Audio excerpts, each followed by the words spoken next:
Bonjour à tous.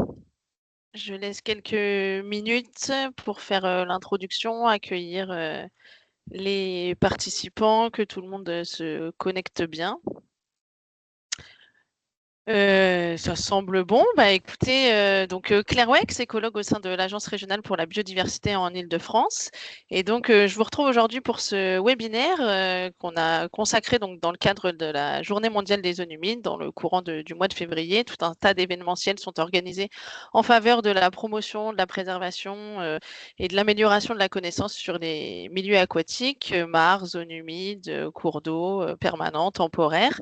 Et donc, c'est dans ce cadre que ARB Île-de-France, nous vous proposons ce petit temps d'échange autour des milieux aquatiques qu'on a intitulé Un atout pour les territoires franciliens et lors duquel, pendant cette petite intervention chrono d'une petite heure, on va vous présenter à travers des partenaires et porteurs de dispositifs de soutien, d'accompagnement technique et financier, des opportunités pour mettre en œuvre des projets de préservation, restauration ou création de milieux aquatiques sous toutes les formes que ce soit sur le territoire francilien.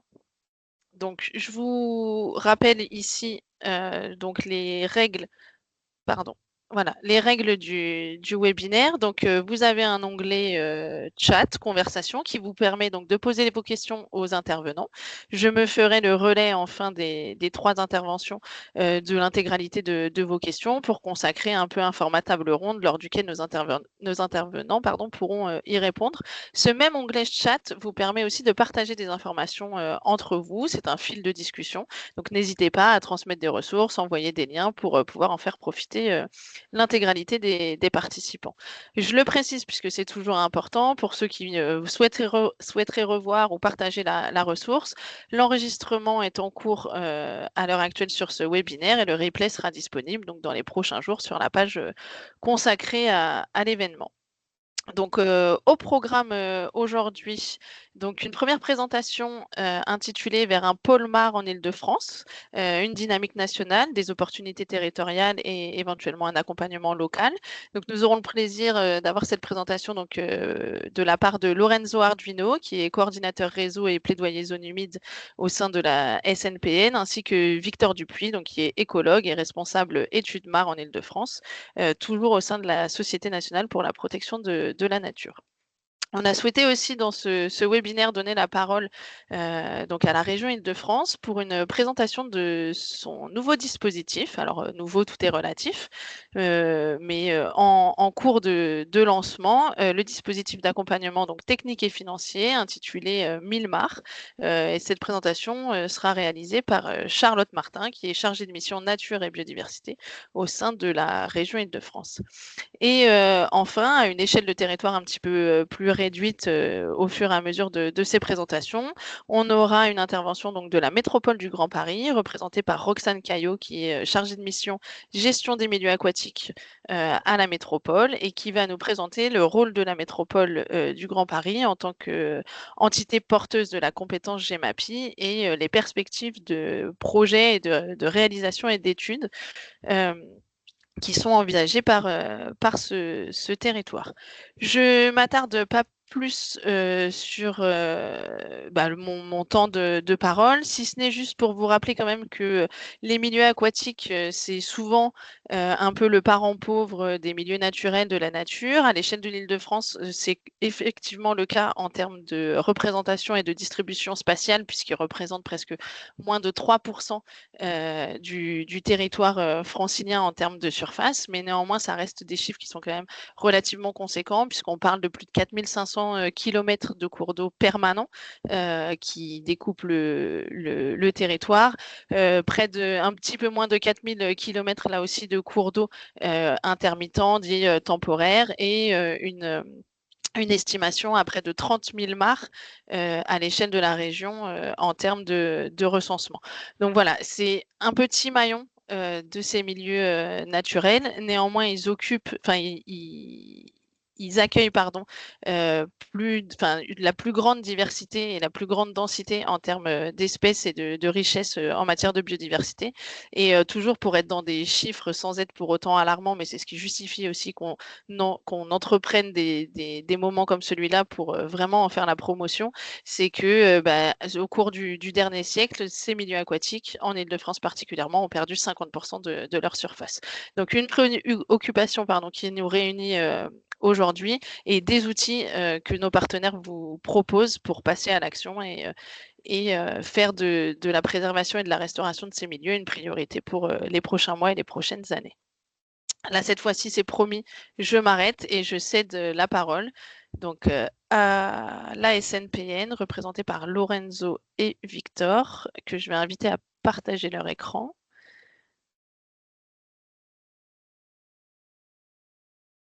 Alors, bonjour à tous, bonjour Claire. Hop, je partage l'écran. Et voilà pour nous. Lorenzo, t'es connecté, t'as ton micro aussi. Oui, oui, oui. Je mets en plein Bonjour à écran. toutes et à tous. Merci beaucoup, Claire, pour l'invitation. On est ravis de venir vous parler de mares et de petites zones humides, de tout ce qui se fait au niveau national, des opportunités sur notre territoire d'Île-de-France, des possibles accompagnements. Je m'appelle Lorenzo Arduino, je suis coordinateur réseau et plaidoyer zones humides à la SNPN et je suis accompagné de Victor Dupuis. Et donc Claire l'a introduit. Moi, je suis écologue, responsable des études mares et je suis vraiment sur l'Île-de-France en expertise et réalisation de chantiers sur les mares. Alors, je vais commencer par introduire. Je vais prendre la parole. Moi, je commence par des diapos très illustratives, hein, plutôt sur un portrait un peu d'ensemble qui va justifier les propos après de Lorenzo. Donc, pour introduire la SNPN, c'est une très ancienne association de protection de la nature. Ça date de 1854. On est gestionnaire de 3 réserves en Camargue, Grandlieu et en Plaine des Morts. On édite Courrier de la Nature, qui est une très chouette revue que je vous invite à consulter. Ici, un numéro récent. Et aussi une autre revue un peu moins connue qui s'appelle Zone Humide Info, qui est très intéressante, qui est gratuite pour le coup en PDF, accessible facilement. Ça, c'est le dernier numéro. On est pôle relais mare et vallée alluviale. Lorenzo pourra vous en reparler, mais en co-pilotage, coordination avec l'ANEP. Et on a en Île-de-France et à échelle nationale un pôle de recherche-action assez récent, dirigé par Fanny Mallard, dans lequel il y a plusieurs programmes de recherche-action. Et donc, il y a un programme qui s'appelle les Oasis du climat et de la biodiversité, qui travaille spécifiquement sur les mares et petites zones humides, notamment en Île-de-France, mais aussi à échelle un peu plus large, et qui vient reprendre un travail qui a été commencé depuis les années 2010 par la SNPN en Île-de-France sur un inventaire participatif des mares et puis de nombreux travaux sur la question. Donc, dans les grandes lignes, ce qu'on fait, c'est qu'on a mis à jour et transféré cet observatoire, cette carte des mares sur un système géonature. On est en train de finaliser ce passage-là. Il y a encore des phases de rodage, etc. Mais j'espère pouvoir vous en parler, vous inviter à venir rejoindre ce travail. On fait de l'expertise et du suivi de mares avec les protocoles, les standards nationaux, les POP amphibiens, STELI, et un protocole flore aussi dont on peut parler aux intéressés. Et des chantiers, donc moi je suis beaucoup là-dessus, des chantiers de restauration, de création, même des fois d'entretien, de valorisation de milieux existants. Vous avez toutes les infos sur notre site web. Alors, là, j'ai une slide un peu illustrative pour brosser un portrait très large sur la question des mares. C'est un très intéressant sujet. Donc là, dans le grand spectre des zones humides, de la rencontre entre l'eau et la terre, on se situe ici sur les petites zones humides qui sont moins encadrées que des grandes zones humides au-delà de 1000 mètres carrés. On parle de la directive 4 sur l'eau, de la loi sur l'eau et de plein de choses sur les petites zones humides qui vont de la flaque un petit peu pérenne, ou en tout cas qui persiste devant chez nous à des grands étangs bien végétalisés.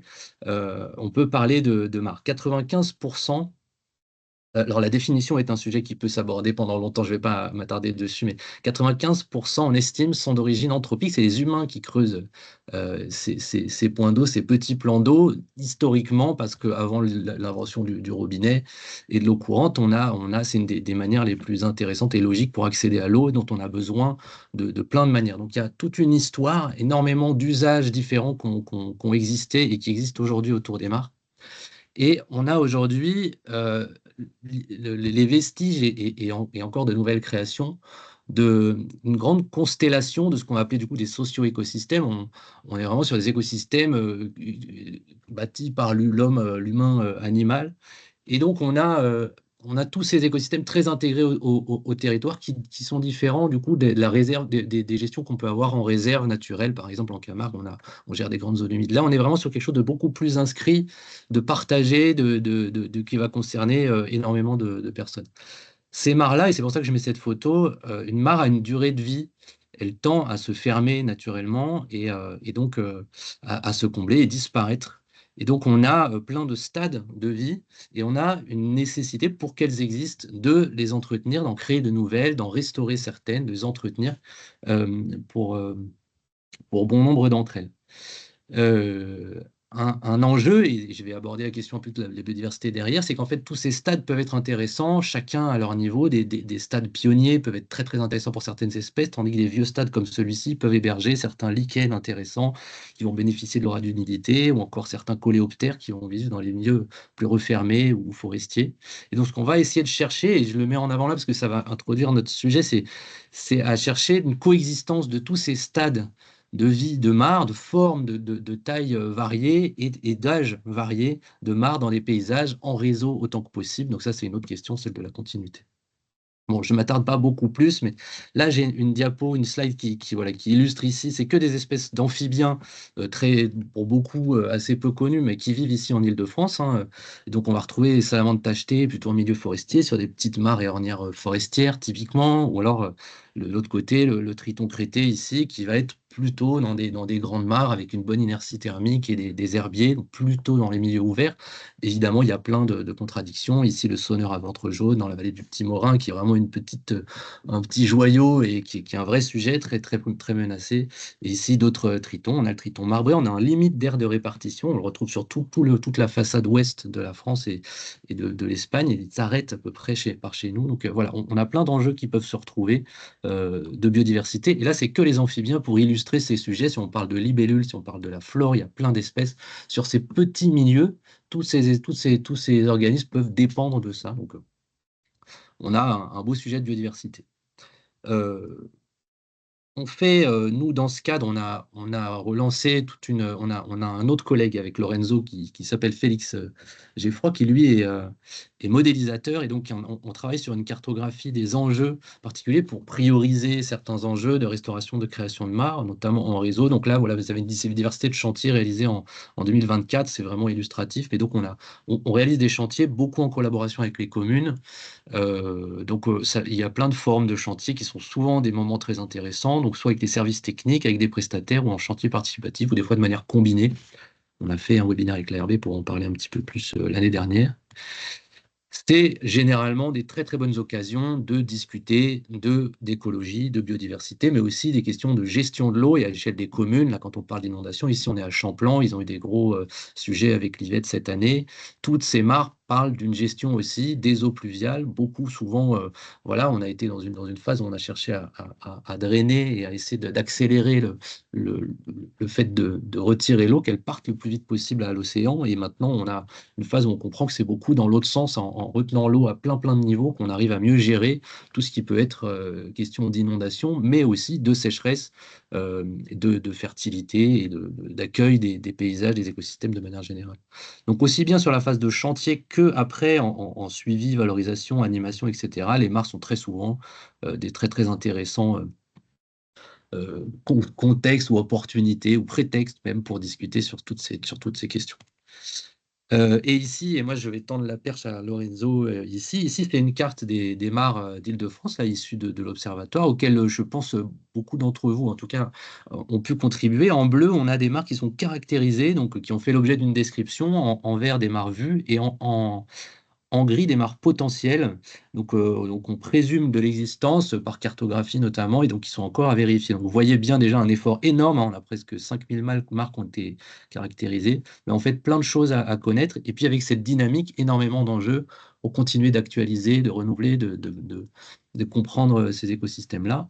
Et en même temps, ça nous montre que c'est pas, enfin, c'est un sujet qui est fondamentalement partagé, collaboratif et qui vient toucher tout le monde et que c'est une question dont on peut se saisir que collectivement, en tout cas en faisant participer un maximum de personnes. Donc c'est un sujet de collaboration fondamental que peut être l'EMAR pour parler d'écologie, notre rapport à la nature ou à l'eau. Voilà, je te tends la perche, Lorenzo. Ouais, bah comme l'explique Victor, du coup, les mares, ce sont des objets, une multitude d'objets qui se situent au niveau plutôt très local, niveau communal. Et c'est pour ça qu'en 2023, fort de toute l'expérience de la SNPN depuis plus d'une dizaine d'années sur les mares, le ministère de la Transition écologique nous a demandé de plancher sur un plan d'action et sur un état des lieux en fait sur la situation des mares en France, de ses acteurs. Donc essayer de comprendre en fait quelles sont les pratiques sur le terrain. Déjà quels sont les acteurs, quelles sont leurs pratiques, quels sont leurs besoins, combien de mares est-ce qu'on peut estimer sur le territoire. Nous, à partir de ce moment-là, on a essayé de faire une enquête de terrain qui a plutôt bien marché. Donc, on a pu interroger 192 participants, on a reçu 182 contributions qui, en fait, ont permis à terme de recueillir vraiment tous les enjeux par rapport aux mares sur le territoire, que ce soit en hexagone ou en outre-mer. Donc, tu peux passer à la prochaine slide. Et donc nous, on a proposé, en vue de l'engouement, on a vraiment une grosse compétence MAR sur tout le territoire français, ce depuis plus de 20 ans. Donc on a proposé au ministère d'aller plus loin dans la co-création et en 2024 de co-créer ce plan d'action avec 17 organisations qui sont expertes au niveau national, que ce soit des associations, des agences d'État, en fait un peu pour relier toutes les visions communes qui touchent au MAR. D'ailleurs, j'en profite pour remercier certains et certaines d'entre vous qui ont participé à l'état des lieux et à la co-création du plan. Donc, cette co-création qui s'est faite sur un calendrier très serré, concrètement, en fait, toutes les recommandations, tous les besoins qu'on a recueillis pendant l'enquête de 2023, on les a réunis en différents enjeux thématiques qu'on a proposés au groupe national MAR, donc les 17 acteurs. On a passé plusieurs phases de contribution et on a présenté une version stabilisée le 28 novembre dernier à ces acteurs. Là, on en est à l'ultime phase de contribution et à l'affinage avec le ministère de la Transition écologique.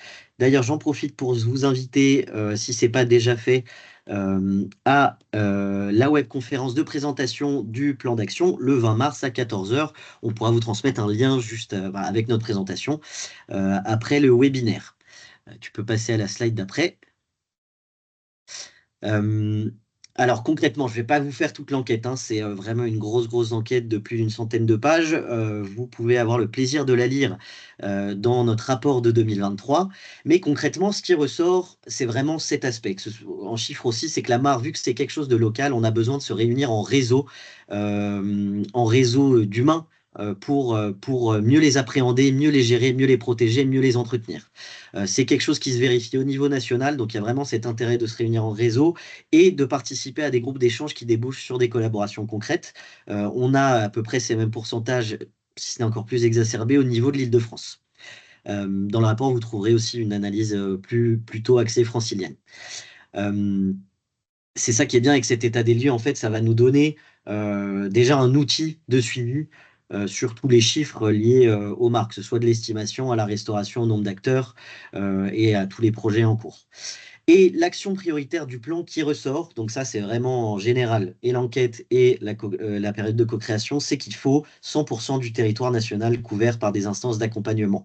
Alors c'est quoi des instances d'accompagnement? Peut-être que vous les connaissez déjà. Ce sont les outils PRAM développés par la Fédé des Seines et les Seines, notamment en Normandie, en Occitanie, dans le Grand Est, ou alors les autres instances plutôt créées par FNE, notamment dans le Centre Val-de-Loire, Objectif MAR, ou alors en Auvergne-Rhône-Alpes, MAR ou Êtes-vous. Concrètement, tous ces outils de gouvernance, ils ont des objectifs généraux similaires. Donc, c'est améliorer la connaissance des mares, notamment à travers la réalisation d'inventaires, développer des actions d'entretien et de restauration, accompagner, former les services de l'État et les acteurs des territoires, donc les EPCI, les collectivités, les communes, les intercos. Je ne vais pas vous l'apprendre, mais c'est vraiment le point central, les plus gros leviers pour restaurer en masse et entretenir en masse ces petits écosystèmes. Puis faire connaître à la population générale les enjeux de protection des mares. En fait, on planche pas assez sur comment engager les citoyens et citoyennes à protéger ces éléments de leur patrimoine, enfin du patrimoine naturel qui les entoure. Et bien sûr, c'est de créer des réseaux, des synergies entre les différents acteurs. Tu peux passer. Concrètement, en Île-de-France, on a des défis, mais surtout de grosses opportunités. Alors aujourd'hui, on est tous un peu dispersés. À travers l'enquête, nous, on a identifié qu'il y a uniquement 256 mares de restaurées au cours des 20 dernières années. Donc, il y a 27 acteurs franciliens qui ont répondu. Bon, forcément, ça reflète pas la réalité, mais ça aussi, c'est un défi. Si on n'a que ce chiffre-là, ça veut dire qu'on a un réseau de restauration et des acteurs qui n'est pas assez structuré. Comme l'ont dit Claire et Victor, on a plus de 30 000 mares, probablement, aujourd'hui 23 000 et quelques recensés. Il y a la liste rouge régionale des amphibiens et reptiles, donc il y a toute une biodiversité qui est dépendante des mares et petites zones humides. Et on a quand même 1267 communes en Île-de-France, c'est énorme. Ce qui peut être aussi une grosse opportunité, en fin de compte, si on arrive à bien s'organiser, à bien structurer un réseau. On a aussi 18% de la population française qui vit en Île-de-France, qui offre un potentiel vraiment inexploité de sensibilisation et de reconnexion à la nature. Et les mares, donc les mares font partie de toute une mosaïque de biodiversité, mais c'est un point d'entrée qui est absolument génial, parce qu'on a une mare à proximité de presque toutes les communes, je pense, en tout cas, bon, à peu près, et qui peut ensuite permettre de déboucher sur tous les autres milieux aquatiques et milieux humides.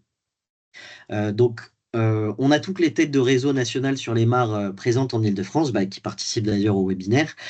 On a un inventaire des mares et une carte de zone où agir, donc comme socle de l'action, parce qu'on peut avoir une constellation de mares, mais on a aussi une constellation d'acteurs.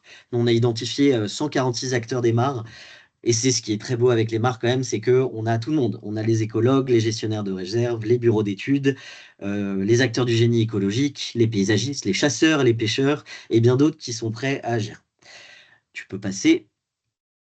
Et quels avantages est-ce qu'un pôle mare Île-de-France apporterait? Concrètement, on pourrait, de manière plus organisée, si on a une gouvernance plutôt partagée de ces éléments, on peut mener à multiplier les projets de territoire. Par exemple, le PRAM Normandie, donc, qui est actif depuis 2014, c'est à peu près aujourd'hui 200 à 300 mares restaurées par an, 33 communes autonomisées. Donc ça veut dire 33 communes qui réussissent, enfin, dont les services sont formés et qui ont des objectifs de restauration de leur mare de proximité. Ça nous permettrait d'avoir des objectifs chiffrés, un calendrier partagé pour évaluer nos actions, les optimiser, puis travailler ensemble pour simplifier les démarches administratives, comme c'est le cas en Normandie, avec un portage politique fort et aussi capter pas mal de financements. Donc l'Île-de-France, il y a aussi énormément de financements privés et publics. Si on se réunit, on va pouvoir monter deux plus gros projets qui parleront aussi plus à des financeurs et on pourra le faire plus en masse. Alors tu peux passer après. Donc concrètement, voilà, c'est une proposition, il y a de belles dynamiques. Donc Victor, je te laisse. Oui, enfin, pour l'instant, c'est vraiment un stade d'intention et de proposition. On voit que vraiment, c'est par là qu'il faut aller si on veut travailler sur les mares. Et on voit bien que rien qu'en termes de chiffres, c'est évident, quoi. C'est un sujet qui appelle ça. Là, il y a l'appel à projet 1000 mares qui est vraiment intéressant pour ça, qui est une première belle opportunité. Justement, on va laisser Charlotte en parler. Je te laisse la main, Lorenzo. Oui, en tout cas, nous, on essaie de pousser au maximum la coorganisation d'une réunion régionale. Tout ce que je vous ai présenté, toutes ces pistes, après, c'est des choses qu'on doit structurer ensemble.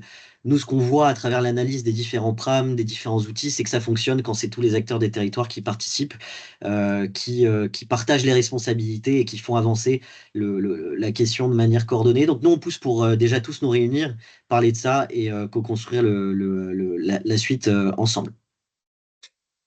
On peut vous donner rendez-vous. En fait, on voit bien qu'aussi c'est très important, intéressant de se rencontrer en vrai, donc sur le terrain, que ce soit sur les chantiers ou en suivi nocturne des amphibiens ou à d'autres occasions. Il y a la fête des mares qui est coordonnée par la SNPN notamment, donc qui a lieu sur la première semaine de juin, qui est une opportunité aussi de se réunir. Et nous, de manière générale, voilà, en tant que pôle relais Mar et aussi là, à fond sur la question en Île-de-France, on est vraiment hyper ouvert et prêt à accueillir tout contact. Donc, n'hésitez vraiment pas à nous contacter sur le sujet. Oui, d'ailleurs, on est vraiment On est pôle relais mare et vallée alluviale, donc alors nous on est à travers l'Entrée-Mare, mais on participe à tout un écosystème institutionnel sur tous les différents milieux humides, que ce soit les lagunes, les tourbières, les étangs, les prairies humides. Donc si vous avez des questions, n'hésitez pas, moi je peux vous mettre en réseau avec les collègues au niveau national. Ça peut être des questions techniques, des questions par rapport à des acteurs, des types de financement, etc. Donc n'hésitez pas. Voilà. Merci de votre attention. Merci. Merci à vous, Lorenzo Victor. Je pense que le message est passé. Nos participants ne doivent retenir qu'une chose, c'est vos contacts quand ils veulent parler zone humide zone humide ou milieu aquatique de quelque nature que ce soit. Et retenez bien leur nom puisque les discussions sont en cours autour de cette mobilisation régionale sur le sujet. Victor, je te remercie. Je t'invite à couper ta caméra. On va laisser la place à Charlotte. Et juste, Lorenzo, Victor, dans le chat, si vous pouvez partager des ressources qui sont aujourd'hui disponibles et consultables par le grand public, enfin par le tout un chacun, sur le plan Mars, ça nous a été demandé. Donc voilà, si vous avez des liens vers lesquels communiquer, pareil, les inscriptions à la webconférence, n'hésitez pas à remettre vos ressources et faire de la communication là-dessus. Et Charlotte, je te cède immédiatement la parole. Ok. Merci beaucoup. Alors, je vais partager donc mon écran.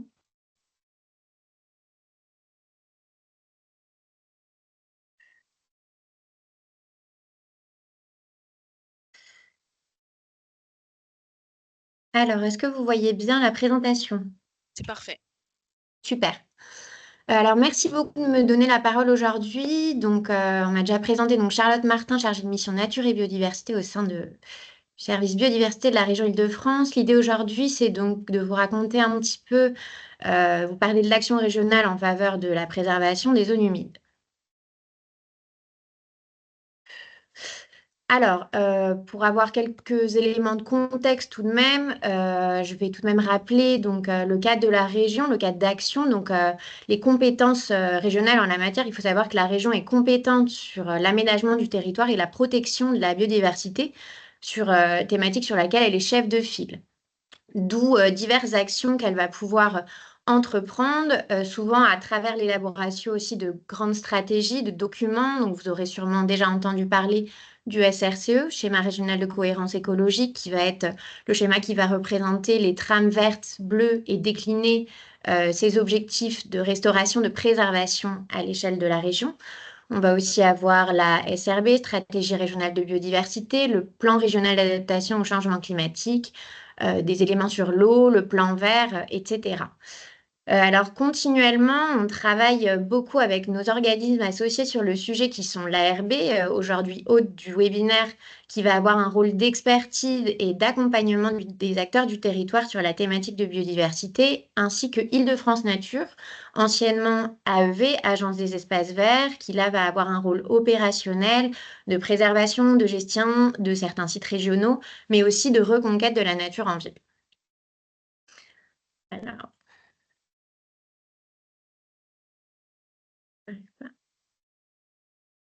voilà. Je profite de ce moment pour aussi faire un petit récapitulatif des aides régionales en faveur de la biodiversité. C'est le bon moment aussi pour vous parler de différentes actions qu'on mène. Bon, ce sera assez bref parce qu'on va davantage se concentrer sur le dispositif Milmar dont on a pu parler. Mais tout de même, il est intéressant de rappeler que de nombreux enjeux sont donc abordés par la région en matière de biodiversité à travers des dispositifs assez complémentaires. On va avoir un dispositif nommé îlot de fraîcheur urbain qui va venir lutter contre les îlots de chaleur urbains par des actions de désimperméabilisation, de végétalisation, de mise en place de revêtements perméables sur les cours d'école, les places publiques. Je ne vais pas repasser les modalités financières. L'idée, c'était tout de même de vous les mettre pour information et quand vous aurez les slides, mais actuellement, j'en aurai pas le temps. On va avoir également la stratégie eau milieu aquatique humide. Là, on va vraiment aborder la question de la maîtrise du ruissellement, de la gestion intégrée des eaux pluviales, avec un retour au sol naturel, une désimperméabilisation, des actions de renaturation de berges, par exemple des actions dans les parkings, voiries, cimetières, etc. On va avoir le dispositif également Reconquête de la biodiversité en Île-de-France, sur laquelle je suis coordinatrice, qui va avoir pour objet la préservation, la restauration, la valorisation de la biodiversité sauvage. Quand je dis sauvage, je parle des espèces, des milieux naturels, des réservoirs de biodiversité. Un dispositif assez large, il va pouvoir accompagner autant en investissement qu'en fonctionnement, c'est-à-dire qu'on va pouvoir accompagner des projets de restauration de milieux, de renaturation, de plantation, de haies, autres, mais aussi, pourquoi pas, des études, par exemple des études trame verte et bleue, trame noire, des atlas de la biodiversité communaux ou encore des actions de sensibilisation et d'animation. Directement lié à ce dispositif existe un de nos AMI, appel à manifestation d'intérêt, porté là spécifiquement sur les projets de restauration des continuités écologiques terrestres. Là, l'idée, c'est de pouvoir apporter un pré-accompagnement technique, un accompagnement en ingénierie sur les projets de restauration de continuités écologiques d'envergure. Quand je parle d'envergure régionale, c'est-à-dire des continuités, pourquoi pas, identifiées au SRCE comme objectif ou comme à restaurer ou à préserver. Voilà, donc c'est un dispositif intéressant parce qu'il permet tout de même de monter jusqu'à un plafond de 500 000 € à hauteur de 70% en termes de taux. Voilà. Ensuite, on va avoir des dispositifs portés aussi sur la création, l'amélioration d'espaces verts. Attention, des espaces verts qui soient ouverts au public. Là, il s'agit du dispositif Plan Vert. Désormais, il est coordonné par notre partenaire Île-de-France Nature, mais également, il faut l'avoir en tête. Enfin, et ça va être le sujet de ce jour, on a le dispositif Mille-Mare en Île-de-France qui a en effet été lancé au courant de l'année dernière, donc il est en phase de lancement, d'où la prise de parole aujourd'hui aussi, c'est d'appeler finalement aux candidatures. Ce dispositif va venir en fait accompagner les projets de création, de restauration de mares sur tout le territoire francilien, en se basant sur certaines préconisations techniques, notamment de la SNPN. Voilà, c'était assez bref, assez dense, mais l'idée, c'est de vous montrer qu'il existe différents dispositifs au sein de la région pour accompagner la thématique biodiversité. Donc, si quelque chose vous intéresse, n'hésitez pas à aller rechercher, nous contacter à propos du dispositif en question ou avec votre projet.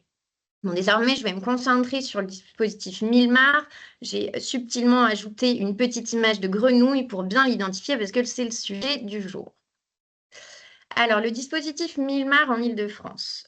Donc, j'ai précédemment dit, l'idée de ce dispositif, ça va être de restaurer bien sûr les zones humides du territoire, de recréer la trame verte et bleue, en accompagnant les projets de création de mares, que ce soit travaux de création d'une mare ou même de réseau de mares, comme la SNPN a pu le dire juste avant, il est intéressant d'avoir des mares aussi positionnées en réseau.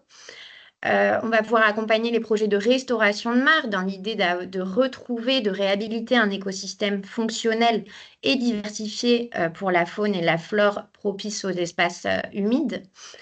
Et enfin, on va pouvoir, dans les éléments éligibles, dans les dépenses, intégrer les études préopérationnelles qui ont pu être nécessaires à la réalisation de ces projets. En termes de bénéficiaires éligibles. Donc, attention, donc, sur ce dispositif, seulement les collectivités territoriales et leurs groupements, ainsi que les associations, sont éligibles. Enfin, en termes de modalités financières, on va pouvoir accompagner pour la création de mares jusqu'à 5 000 € par mare et 2 500 € pour la restauration par mare.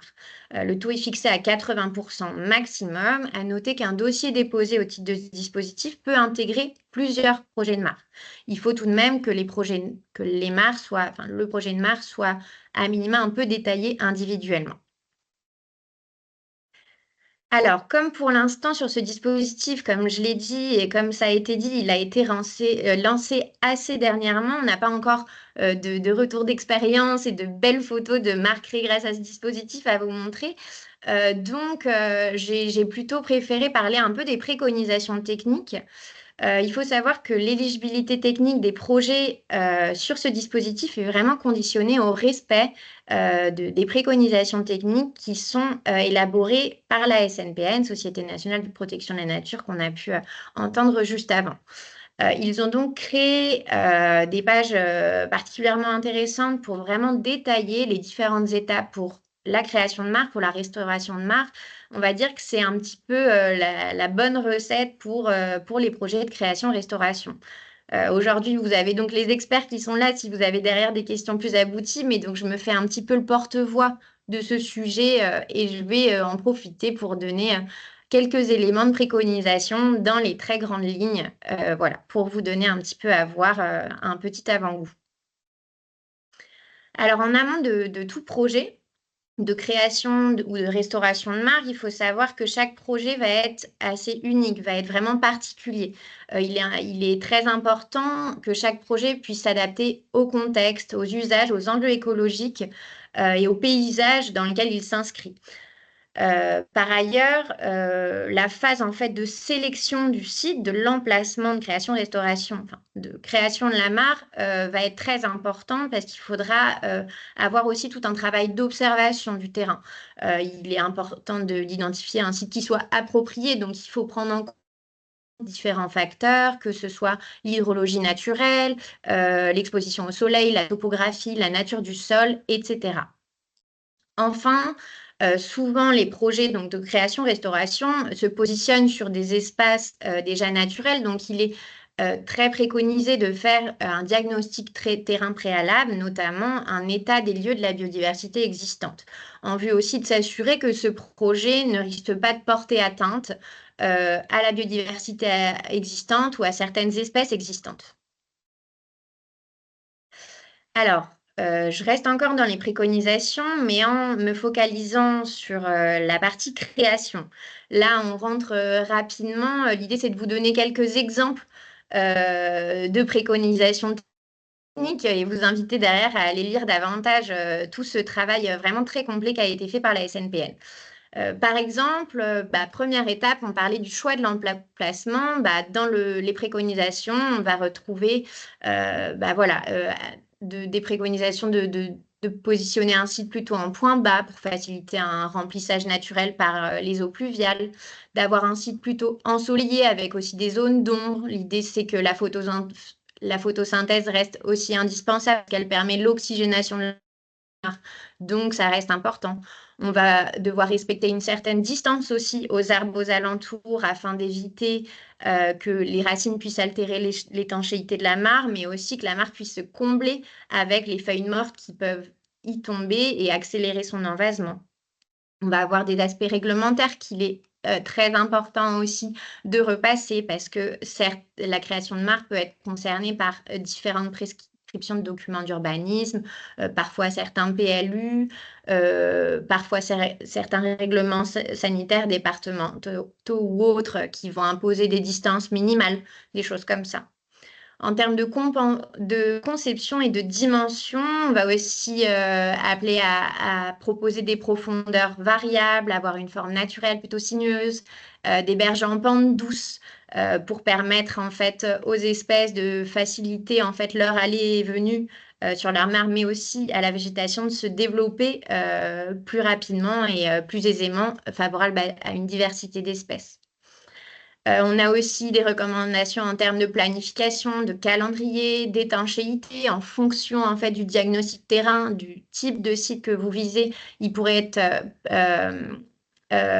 préconisé d'utiliser des matériaux naturels comme de l'argile ou encore une bâche plastique type EPDM. Donc, on voit par exemple sur la photo de la SNPN une phase de chantier d'imperméabilisation par bâche justement.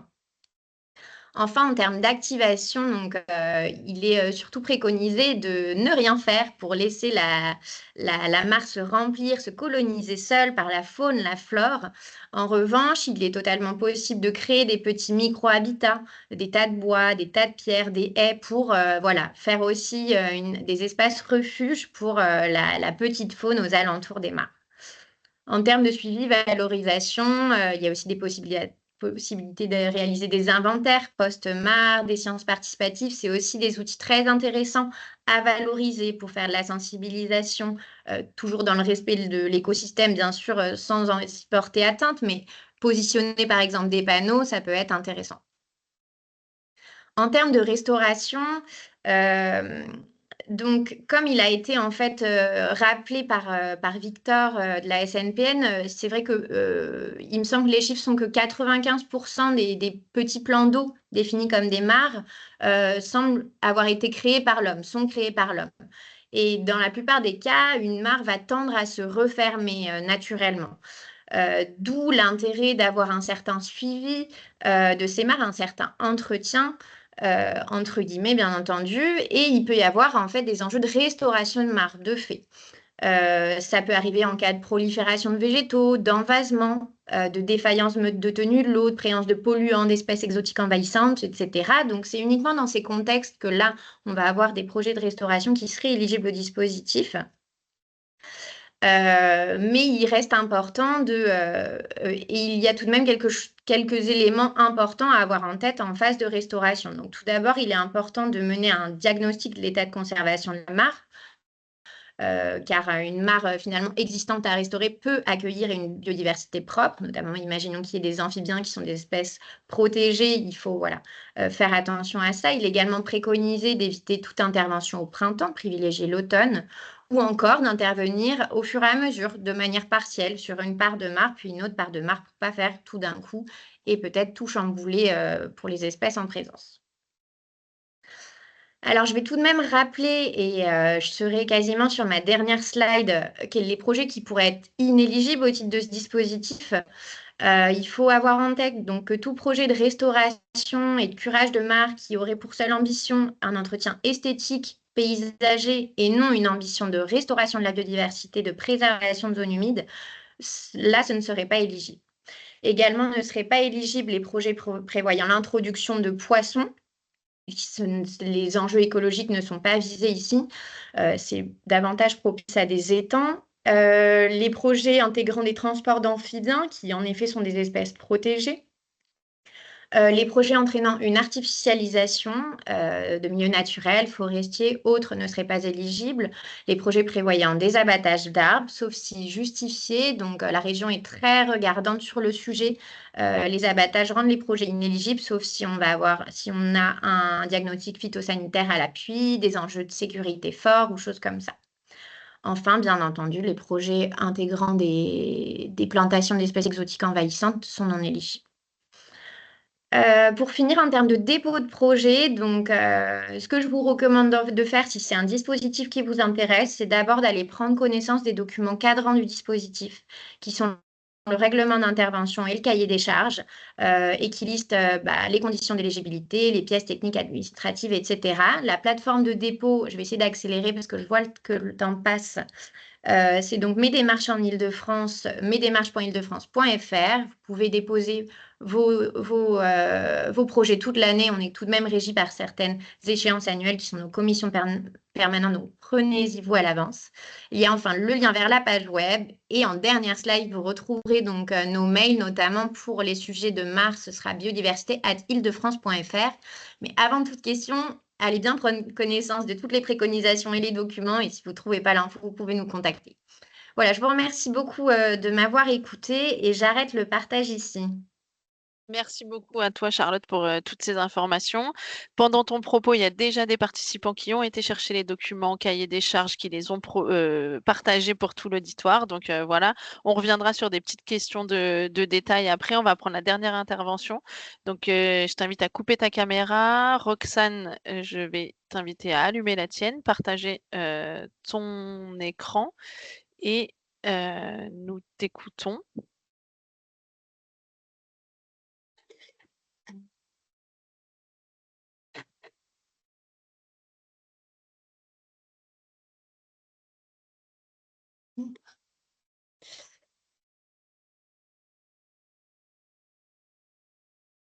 Voilà. Merci Claire pour cette occasion de présenter un peu les actions de la métropole du Grand Paris en matière de milieu aquatique. Donc, petit rappel un peu sur le territoire et cette entité qu'est la métropole du Grand Paris. Donc, elle a été créée en 2016 et donc elle regroupe 12 territoires, donc Paris et les départements 92, 93, 94 et quelques communes du 91 et du 95. Donc, on a différentes compétences et notamment la compétence gestion des milieux aquatiques et prévention des inondations, qui est la compétence qui va nous intéresser aujourd'hui, étant donné qu'elle touche au milieu aquatique. Donc, la GEMAPI de son petit nom, donc l'acronyme de gestion des milieux aquatiques et prévention des inondations, c'est une compétence exclusive et obligatoire qui a été confiée aux intercommunalités par les lois NOTRe et MAPTAM. Donc, la métropole étant une intercommunalité, on a cette compétence. C'est enfin, toute communauté d'agglomération ou communauté de communes a également cette compétence. Et donc, la prise de compétence est faite en 2018. Donc là, je vous ai remis les items du Code de l'environnement qui décrivent un peu la compétence et qui cadrent la compétence GEMAPI. Et notamment, l'item qui va nous intéresser aujourd'hui, c'est l'item 8, la protection et la restauration des sites et des écosystèmes aquatiques et des zones humides. Donc, au titre de cette compétence, la métropole du Grand Paris porte la maîtrise d'ouvrage d'opérations qui relèvent de la GEMAPI, mais évidemment, tous les projets sont co-construits avec les territoires, donc les communes, les établissements publics territoriaux, les départements, etc. Alors, pour vous présenter un peu l'état des zones humides sur le territoire de la métropole, je vous ai mis 3 cartes. Donc, les 2 cartes du haut, ce sont des cartes de probabilité, on va dire, ou d'enveloppe d'alerte de zones humides. Donc, à gauche, c'est une carte produite par la DRUYAT et à droite par Patrinat. Donc, on voit il y a quand même de grandes surfaces avec une probabilité de zone humide.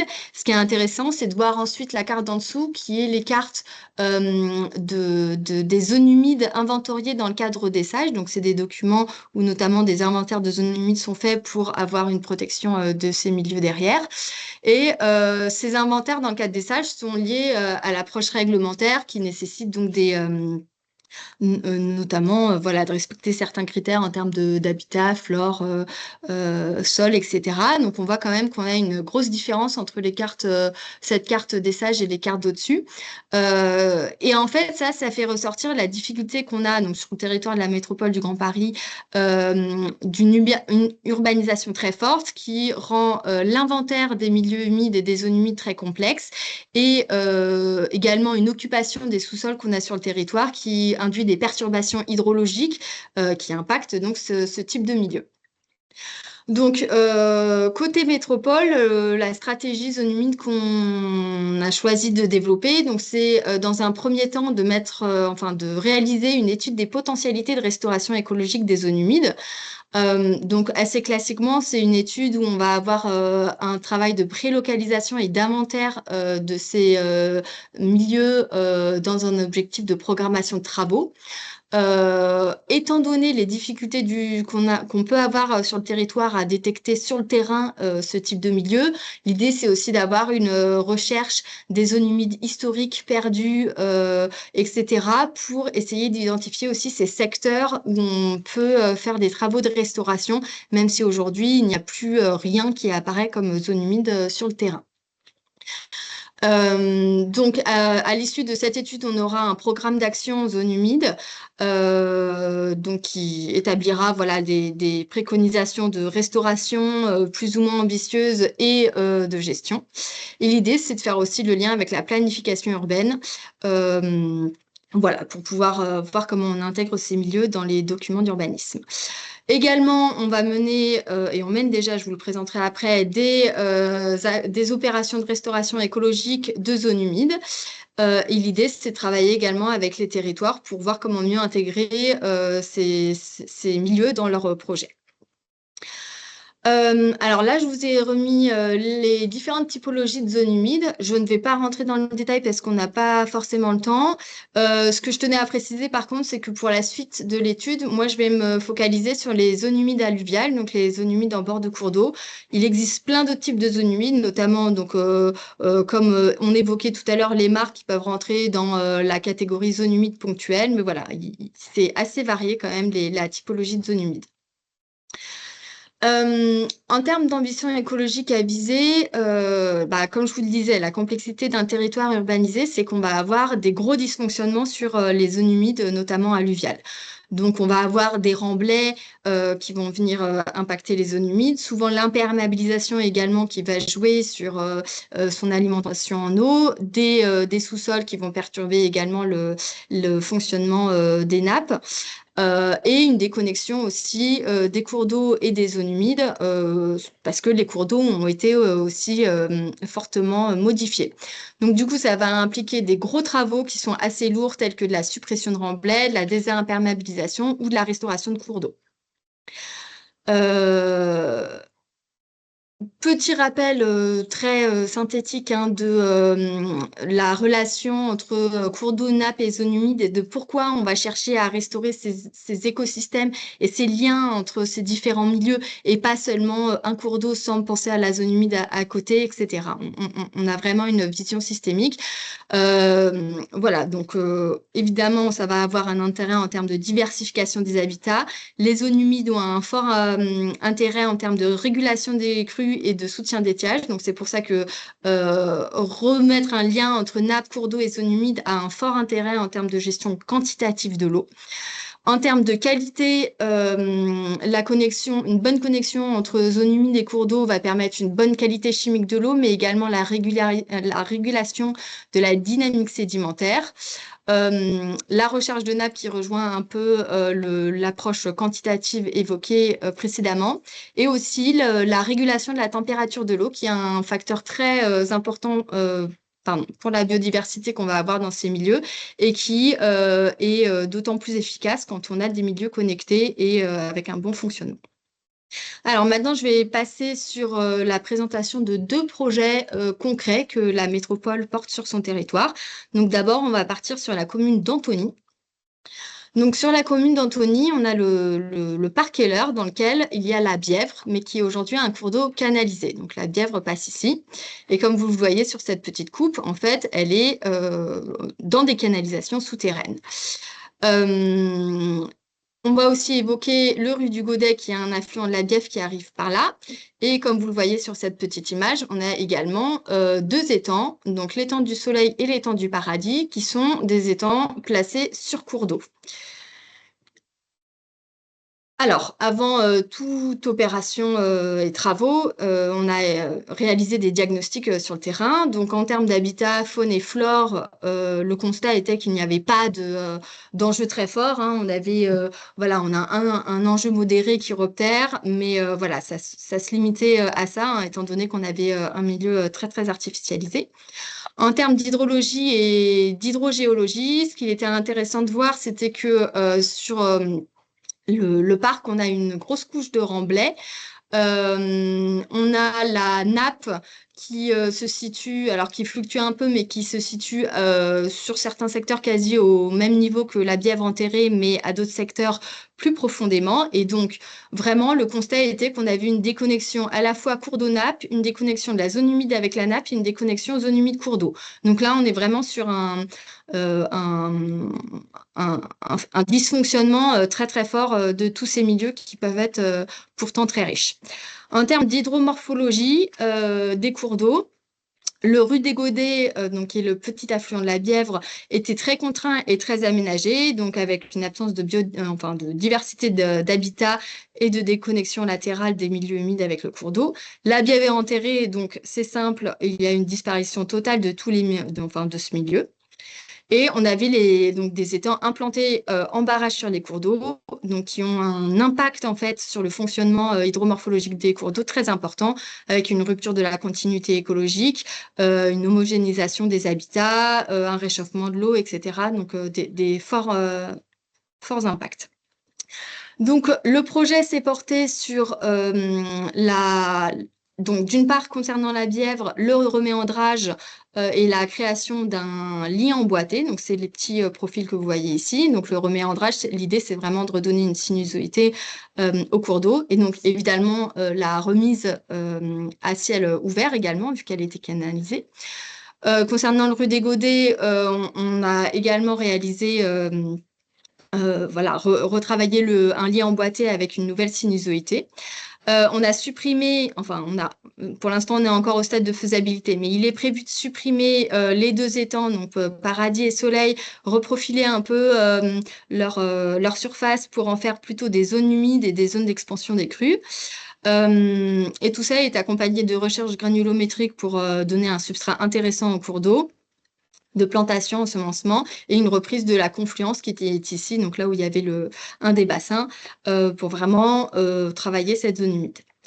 Donc la sinuosité redonnée au cours d'eau permet aussi d'avoir différents profils en travers du cours d'eau, et ce qui permet la création d'habitats diversifiés. Ce type de projet de restauration écologique s'accompagne généralement aussi d'une approche paysagère et d'une requalification, en l'occurrence du parc, pour avoir vraiment un nouveau cadre de vie, donc avec des terrains de rugby qui ont été relocalisés, des espaces plein air qui ont été déplacés mais conservés, et de nouveaux éléments type buvette, aire de jeu, etc., qui vont être recréés dans le cadre du projet communal pour vraiment créer un cadre de vie intéressant. Alors, je n'ai pas l'heure sous le nez, mais je pense qu'il est bientôt l'heure, donc je vais me dépêcher. On passe ensuite sur la commune de Tremblay en France. Donc là, on est dans un contexte un peu différent. On est sur un cours d'eau qui est dans une plaine agricole, en agriculture assez intensive. Donc là, c'est le linéaire, une partie du linéaire de cours d'eau. Moi, je vais me concentrer sur ce tronçon qu'on appelle SH1, donc qui aujourd'hui est... en termes d'habitat faune-flore également assez pauvre. On avait quand même en termes de faune, la présence d'agrillons de mercure, donc qui était intéressant et à prendre en compte dans le projet. Mais rien de très marquant en termes d'enjeux à noter. En termes d'hydrogéologie et hydrologie, là, on a un fonctionnement un peu différent que précédemment. On a un rue qui est bien à ciel ouvert, mais qui est assez profond, donc avec des débordements limités du rue vers sa zone humide. Mais on a une nappe qui est assez haute et donc qui alimente la zone humide, notamment en période hivernale. Et comme le rue est assez profond, il participe aussi au drainage de la nappe et donc un abaissement de son niveau. La difficulté sur ce type de secteur agricole, c'est qu'on a un labour assez important sur 40 cm, ce qui enlève toute trace de zone humide sur les premiers 40 cm, donc difficile de faire un diagnostic complet pour savoir vraiment à quelle profondeur les premières traces d'engorgement du sol sont présentes. En conclusion, on avait une connexion entre cours d'eau et nappe et entre zone humide et nappe en période hivernale, mais une déconnexion de la zone humide et du cours d'eau. En termes d'hydromorphologie, très rapidement, on est aussi sur un cours d'eau très, très fortement impacté, rectifié, avec des merlons de curage, etc. Donc, vraiment avec peu de fonctionnalités. Et donc, on est sur un peu le même type de restauration que précédemment. Donc, le choix a été fait d'abandonner la culture intensive sur une bande de 25 mètres de part et d'autre du rue pour pouvoir le restaurer. Sans ça, ça aurait été compliqué.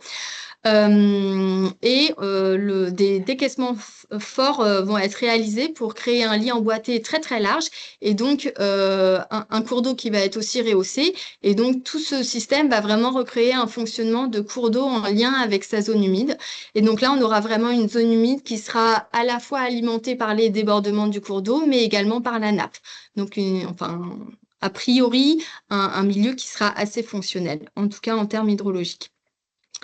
J'avance pour aller assez vite.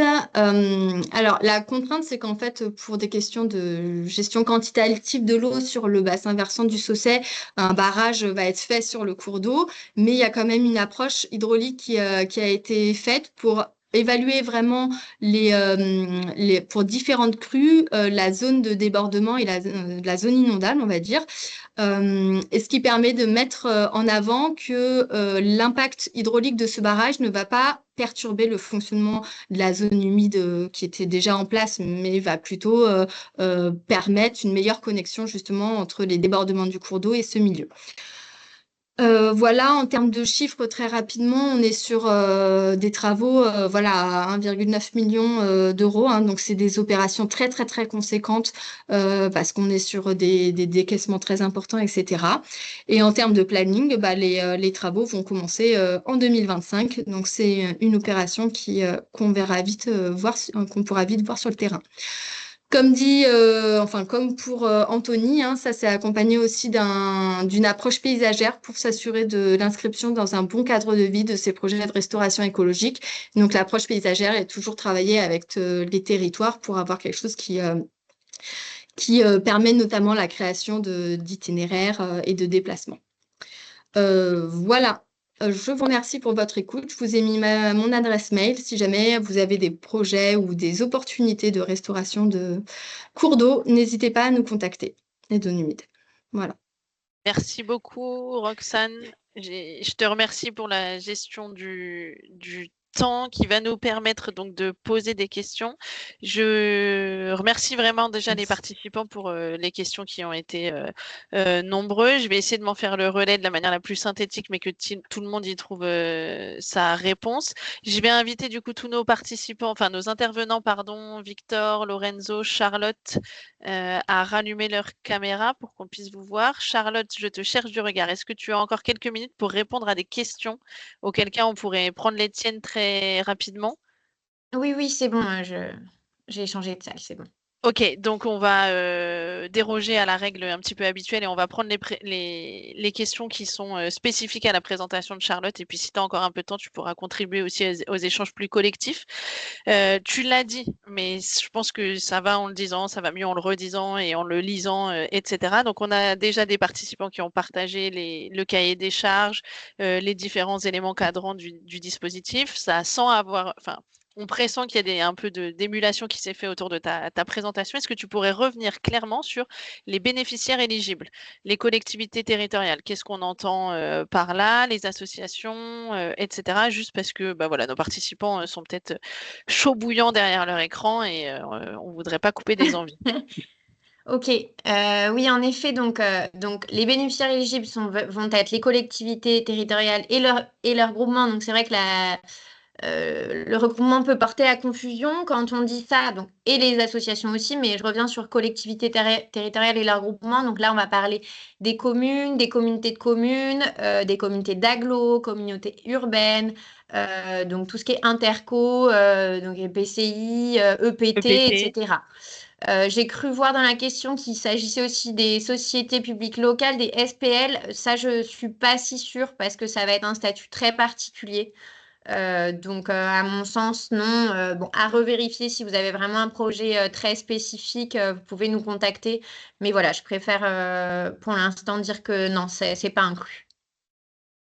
Ok, donc ça brasse quand même relativement large et puis après, ça peut aussi se faire par le biais de conventionnement ou de choses comme ça sur le foncier et l'intervention. Donc, les collectivités, communes et tous leurs niveaux, a priori, je vois que tout le monde est ok. Donc, les précisions ont été intégrée. Une autre question, alors là, je la relie vraiment à cette question des bénéficiaires, mais on sait aussi tout l'intérêt des mares en milieu agricole, avec les particularités qui sont celles de l'Île-de-France, avec des espaces spécifiques tels que les mouillères.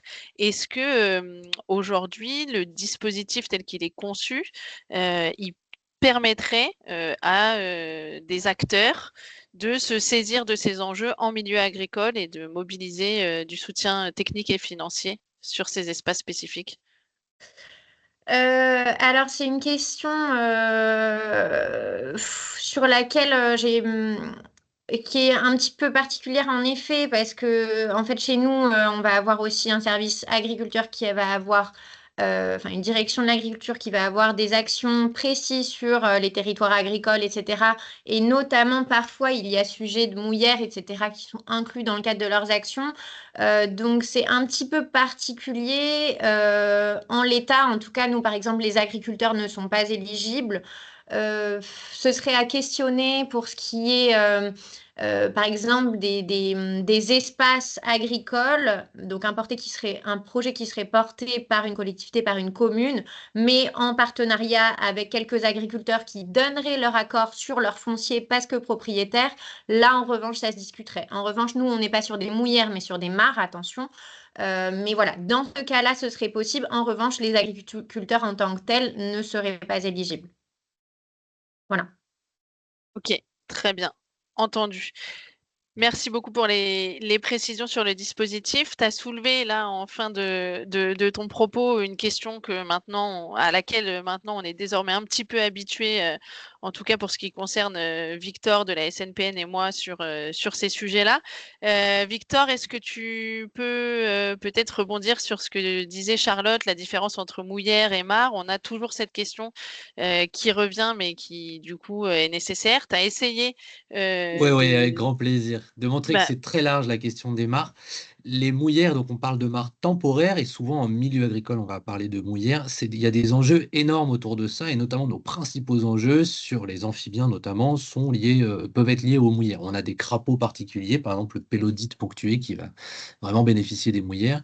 Il y a une flore aussi très très particulière qui peut vivre là-dessus. En ce moment, il y a une relance des inventaires de l'étoile d'eau, par exemple, sur lesquels on a des gros enjeux en Essonne notamment, mais il y a aussi ailleurs.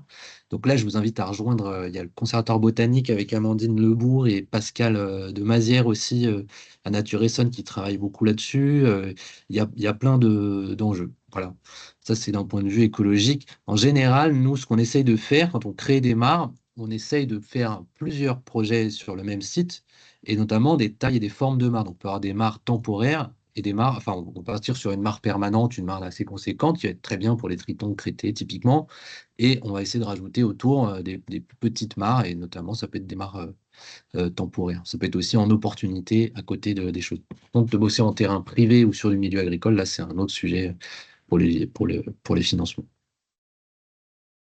Merci. Et Victor, vu que tu as la parole aussi, est-ce que de manière plus générale, plusieurs participants se posent la question de la définition stricte de la mare, est-ce qu'il y a un seuil de taille, un seuil de surface? Alors oui, on se sourit parce qu'on sait qu'on a souvent cette question-là. Est-ce que tu peux te prêter un peu au jeu de la réponse? Oui. Nous, on évite carrément de rentrer dedans maintenant. Il y a une définition qui fait un peu consensus, et encore, on a vu avec l'étude nationale, Loreno, tu pourrais peut-être en parler, celle de Sajaloli, qui est débattue, qui fait une dizaine de lignes. Il y a des critères un peu précis. On est à moins de 5000 mètres carrés, ce qui peut être assez vaste, sur une colonne d'eau qui va jusqu'à 2 mètres de profondeur et qui laisse en théorie les rayons du soleil pénétrer jusqu'au fond de la mare. Ce qui fait qu'on a une structuration de la colonne d'eau et un brassage des nutriments en fonction de la chaleur et des échanges de température, etc., qui vont avoir des effets importants. On n'est pas sur la même structuration que dans l'étude des lacs, par exemple, la limnologie qui est appliquée aux lacs s'applique différemment un petit peu aux mares. Enfin, en fait, c'est des trucs, c'est des choses un peu débattues. La différence avec un étang, et encore elle est discutée, c'est le fait qu'elle est connectée à un petit cours d'eau, en tout cas une alimentation et un exutoire identifié, donc que ce soit un cours d'eau, un fossé, quoi que ce soit. Donc quand on parle de retenue, on peut avoir on évite sur une frontière un petit peu discutable. Voilà. En général, si on est plutôt sur des petits milieux aquatiques et avec des bordures souvent très végétalisées qui font qu'on s'apparente vite aux zones humides sur ce point-là. Je réponds de manière floue et je m'arrête là, je pense. Il y a vraiment un gradient Lorenzo énorme. Ouais. voulait peut-être compléter? Ouais, c'est juste, c'est la définition de Sajaloli, elle est utilisée à peu près par 8% des acteurs sur tout le territoire. Et on a des variations en fait, mais forcément en suivant les territoires. Et c'est une des grosses questions de ce plan. Je crois que c'est la 4e action. C'est d'essayer dans les prochaines années, je pense que ça va prendre pas mal de temps, de se réunir autour de la table et de trouver une définition qui fasse consensus. Dernier truc, il y a quand même à peu près 90% des répondants à l'enquête qui considèrent que les mares font partie et doivent être intégrées aux zones humides. Donc voilà. Ok, c'est effectivement intéressant à souligner. On va se laisser la liberté de déborder un petit peu, mais la qualité de vos interventions a fait aussi qu'on a un petit peu digressé par rapport au temps imparti. Une question pour Roxane. Très très pragmatique. Je pense que là aussi, les projets que tu as présentés étaient assez inspirants et donc parmi nos participants, des gens qui se questionnent sur alors une estimation budgétaire, notamment sur le projet spécifique du reméandrage de la Bièvre. Est-ce que là, tu aurais des chiffres, s'il te plaît? Alors, comme on n'est que au stade de faisabilité, c'est dur de donner un chiffrage consolidé, mais on parle de dizaines de millions d'euros. Donc, c'est sûr qu'on n'est pas sur les montants marre. Voilà, on est sur des typologies de travaux très, très conséquents. Surtout, en fait, en zone urbaine où, voilà, où il y a des remblais, etc., comme en Île-de-France, quoi. Nous, on regarde Ok. avec admiration. Euh, Évidemment, ça fait des envieux aussi par rapport à ce que tu as présenté et à la structuration de l'entité gémapienne au sein de la métropole. Est-ce qu'on se doit quand même de redire que l'intervention de la métropole du Grand Paris se limite au territoire de la métropole du Grand Paris? Je te vois dire oui, il n'y a rien Oui, de plus à oui, dire. On a cette question, voilà, oui, en l'intervention termes n'ira de pas au-delà. GEMAPI, ouais. Après, en principe, tout territoire est couvert par une intercommunalité qui a la compétence GEMAPI. Faut se renseigner pour voir si cette intercommunalité, voilà, quelle est sa politique GEMAPI, est-ce qu'elle prélève la taxe GEMAPI ou pas, parce que ça, c'est laissé au choix des collectivités. Mais ça, voilà, ça peut être un outil financier, la taxe GEMAPI, très intéressant. Et nous, c'est aussi ce qui nous permet de porter sur le territoire de la métropole du Grand Paris des actions de cette envergure. Ok, merci bien. Pareil, là, on est vraiment dans les modalités de l'action et de cet accompagnement. Je reviens sur les collègues de la SNPN. Parmi les questions, il était un peu demandé quelle était réellement l'action et le rôle de la SNPN dans l'accompagnement dans les territoires. Est-ce que vous avez envie de nous en dire deux mots? Oui, on essaye de financer et de recruter un poste dédié à de l'accompagnement. Pour l'instant, nous, on est maîtrise d'ouvrage en partenariat avec sur des financements régionaux. Donc, on fait directement, nous, des projets dans des secteurs à enjeux identifiés. On démarche, on gère ça de A à Z. Un gros enjeu et un bel intérêt à faire de l'accompagnement.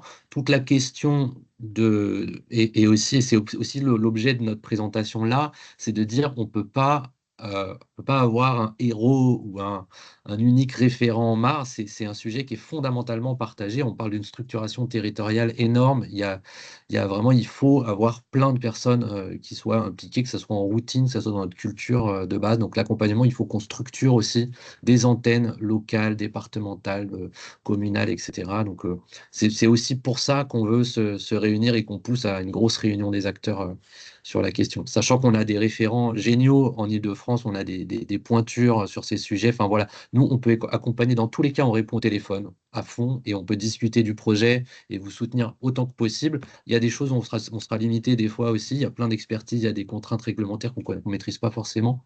Mais n'hésitez pas à nous appeler, on se serre les coudes et on y va sans souci. Après, ça va être à la limite de notre disponibilité pour venir sur site. Voilà. Il y a le pôle relais marche. Je ne sais pas si tu veux rajouter quelque chose, Lorenzo. Si vraiment, n'hésitez pas. J'ai remis mon adresse mail. Si vous avez des questions spécifiques, qu'elles soient techniques, qu'elles soient d'acteurs, nous, si on sait, on vous répond. Si on ne sait pas, on vous met en relation avec des acteurs soit franciliens, soit d'ailleurs en France, parce qu'il y a des pontes un peu partout dans tous les territoires. Voilà. Nous, on est là pour coulisser, faire coulisser l'information. Effectivement, donc j'en profite. N'oubliez pas les présentations, tous les supports de présentation, donc avec les coordonnées, puisque chacun de nos intervenants a bien mis une diapositive enfin avec ses coordonnées, etc. Tout sera téléchargeable très très rapidement là dans les prochains jours sur la page consacrée à l'événement. Et vous pourrez retrouver en détail les liens cliquables, etc. On a vu des questions aussi un peu plus communication. Lorenzo l'avait fait dans le chat. Je m'en fais le relais à l'oral pour ceux qui verront le replay. Mais tout ce qui a trait au autour de la communication, notamment de la fête des mares. Le contact privilégié, donc c'est Lorenzo. Il y a des outils de communication qui peuvent être mis à la disposition des territoires en formulant simplement une demande par écrit. Donc voilà, n'hésitez pas sur la mise en œuvre d'événements dans ce cadre-là sur les territoires.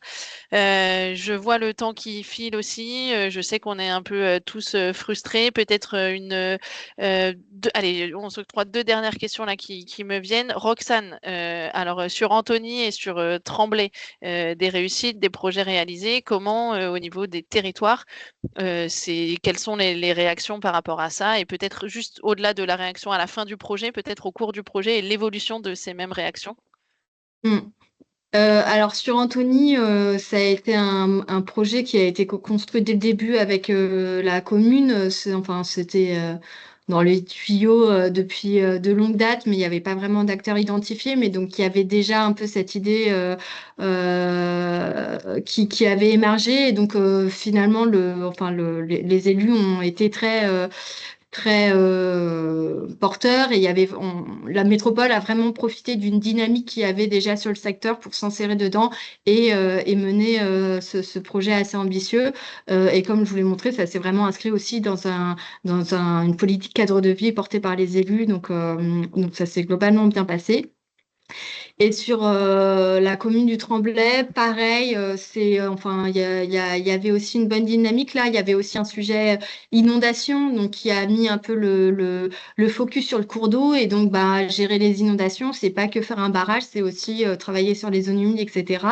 Donc, voilà, il y avait aussi cette thématique inondation qui faisait que de toute façon, ça a ouvert des portes, on va dire, pour travailler sur le cours d'eau. Et donc, pareil, en termes de relations avec les élus, comme c'était un projet co-construit, voilà, qui s'est fait aussi dans un projet plus global de ZAC à proximité, etc. Voilà, ça a été quand même, ça a fait l'objet de beaucoup de concertations. Donc, globalement, ça s'est très bien déroulé. Donc, voilà. C'est bien des retours positifs pour montrer que des projets émergent et se réalisent dans des bonnes conditions. Merci beaucoup Roxane, merci Charlotte. Allez, une toute petite dernière question pour ouvrir aussi au sein de l'ARB. On a parlé aujourd'hui spécifiquement des milieux aquatiques parce qu'on honorait la Journée mondiale des zones humides, mais finalement les mares, les milieux aquatiques, c'est un maillon d'un ensemble en termes de biodiversité. Est-ce que peut-être chacun d'entre vous, vous auriez un mot sur le rôle des mares dans l'écosystème biodiversité? On nous questionnait sur les liens, les interactions entre les mares et les chauves-souris, peut-être celle avec les oiseaux, peut-être celle aussi avec l'humain. Voilà, une suggestion en termes de mots de conclusion. Je ne sais pas qui veut se lancer. Pas personne. Tu veux un seul mot? Venant de toi, ça va être compliqué, mais je dis 2 alors. Alors moi, je vais dire le mot grenouille. C'est vraiment ça qui m'a mis sur le sujet. Si on veut avoir des grenouilles comme voisins, comme habitants de nos paysages, les mares sont vraiment un objet essentiel. Merci. Allez, je prends la suite. Je ne m'étalerai pas sur l'importance écologique. Je pense qu'on peut en trouver par tous les bouts. Mais en fait, c'est aussi un super outil pédagogique. Il y a eu une photo sur la présentation de la SNPN, je crois que c'était la mare de Champlain, ou je ne sais plus. Voilà, les gens s'intéressent, on cherche, on regarde ce qu'il y a, la faune, la flore. C'est un outil super intéressant pour sensibiliser. C'était pas qu'un mot, désolé. Lorenzo, Roxane, vous voulez vous prêter à l'exercice, Roxane? Moi, je dirais juste diversité dans le sens où on constate qu'il y a, on agit tous de manière différente sur les sujets, sur différents milieux, avec différents outils financiers, avec différentes techniques. Et voilà, c'est intéressant de voir qu'il y a plein de choses à faire et des occasions de les mettre en place. Merci. Je crois que Lorenzo, là, il y avait une super transition avec l'intervention de Roxane, mais si tu la fais pas, je la ferai. Non, moi, c'est juste petite, mais si grande. C'est un peu clippé, mais des petits écosystèmes qui nous font rentrer dans la beauté de la biodiversité. Et moi, je m'en émerveille tous les jours, grâce à Victor notamment. Super, merci. Et bien, sur petite et si grande que sont les mares, j'ai envie de dire aussi petite et si grande qu'est notre ambition et notre envie à faire tous ensemble. Donc voilà, au nom de tous les participants, de tous les collaborateurs autour des mares, des milieux humides et des milieux aquatiques, je tiens à vous remercier pour vos interventions, remercier aussi nos participants pour tout l'intérêt et leur encouragement à suivre ces webinaires. On me dit dans l'oreillette de vous rappeler effectivement que demain, on peut se retrouver aussi en configuration webinaire pour traiter d'un sujet qui peut être en lien avec les milieux aquatiques, mais pas que, puisqu'on se retrouve pour le premier épisode de notre deuxième saison du cycle Une saison, un taxon, qui va parler des reptiles. Donc demain, 14h, on peut vous retrouver donc, sur la chaîne maintenant de l'ARB. Enfin voilà, vous trouverez les liens là où il faut. Et puis sinon, quoi qu'il arrive, j'imagine qu'on peut déjà se donner rendez-vous pour célébrer les Journées mondiales des zones humides 2026, parce que ça va devenir une petite tradition maintenant, je pense, en Île-de-France, avec peut-être des nouveautés et des choses qui seront à présenter au regard des travaux et des dispositifs que vous nous avez illustrés là. Merci à tous, désolé pour le retard, et puis à bientôt. Merci à toi, Claire, et à la RB qui fait un super lien avec tout le monde là. Et Marjorie aussi. Merci beaucoup. Merci Merci beaucoup, beaucoup. ouais. Merci à la RB.